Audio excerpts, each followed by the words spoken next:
Hello, and welcome once again to Hoosier History, Legends, and Heroes. It's that time of year again where we are coming out of our homes to warmer weather and growing things. Well, it is officially spring, but as we know, there are days that feel more like fall. And as I've heard it said of Indiana, you can experience all four seasons of the year in just one day.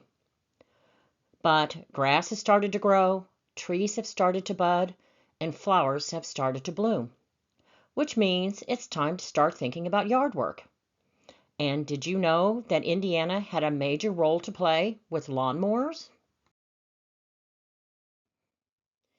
It is said that well-maintained lawns were first seen in France in the 1700s. Then the English would want to keep up with the French and would start maintaining their lawns as well, and this would spread around the rest of the world. The first ways of lawn care were labor-intensive and just not very consistent. They would use animals to graze on the grass to try to keep them from growing out of control, and also use scythes, sickles, or shears to hand-cut grass.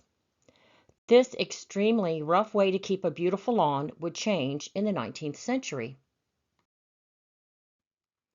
I read that it was the love of English football, and that's what we here in America call soccer, would aid in the invention of the lawnmower. Edward Beard Budding loved football, and he thought there had to be a better way to keep the football field grass cut than spending hours using a scythe. Edward would come up with the idea of a machine for mowing lawns, and he would be granted a patent for this on August 31st, 1830. The design was based on a cutting tool used for uniform trimming, a reel-type mower that had a series of blades arranged around a cylinder. Budding's mower was designed mainly to cut the grass on sports fields and extensive gardens. In 1842, Scotsman Alexander Shanks invented a 27-inch pony-drawn reel lawnmower. Now, let's come back across the pond to America. The first U.S. patent for lawnmower was granted to Amaria Hills in 1868, and the early designs were often designed to be horse-drawn grass cutters. And let me introduce you to Elwood McGuire. Elwood was born in Ohio in 1854, and by 1870, Elwood was living in Richmond, Indiana. Elwood would go into business with Harry Dill, and they would open a machine shop, Dill and McGuire. Legend has it that a local resident of Richmond owned a fodder cutting machine that was actually made in England. He brought it into the machine shop for repairs and to be sharpened. Elwood McGuire just happened to be a mechanical genius. While sharpening the blades on this machine, he knew there had to be a better way to make it more efficient, user-friendly, and easier to manufacture. He would design a smaller, lighter-weight push mower. He also had a flair for marketing. He would send a sales force all over the country and a salesman around the world. He would draw a crowd outdoors as he would display his lawnmower cutting grass in front of those passing by. Elwood would receive his patent in 1875. In 1893, Elwood McGuire produced the official mower at the World's Fair in Chicago. He offered the World's Fair his lawn cutting services for free in exchange for his being able to demonstrate what his lawnmower was able to do. People came from everywhere to attend the World's Fair, and many of them had never even seen a lawnmower in action. This is an actual picture of a group of men demonstrating the McGuire lawnmower at the World's Fair, with Elwood McGuire looking on.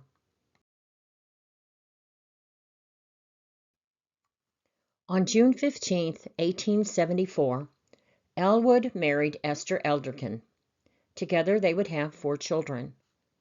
Elwood would retire from active management of his factory in 1912 when he and his wife would move to Colorado Springs, Colorado, due to ill health. He was considered an invalid the last years of his life. Elwood left control of the company to his son Charles. Esther passed away on February 24, 1938, with Elwood passing away less than a week later on March 1st. Elwood and Esther would be returned to Richmond, Indiana, and they are buried in Earlham Cemetery. With the success of the Dillon McGuire Manufacturing Company, other businessmen would naturally take notice. Others would join Dillon McGuire in manufacturing lawnmowers. For example, Henry Farmer and Finley Newland started F&N Lawnmower Company. G.W. Davis manufactured automobiles from 1909 to 1928 and then switched to lawnmowers in 1932. Moto Moore was a sales and distribution agency for lawnmowers and would build a manufacturing plant in Richmond in 1945. At one time, Richmond had 10 lawnmower manufacturers, and it would be said that at one time Richmond, Indiana, was the lawnmower capital of the world. At the height of making lawnmowers, Richmond produced 85% of the world's lawnmowers. The manufacturing of lawnmowers began to slow down in Richmond. Dillon McGuire was sold to an Ohio company in 1964.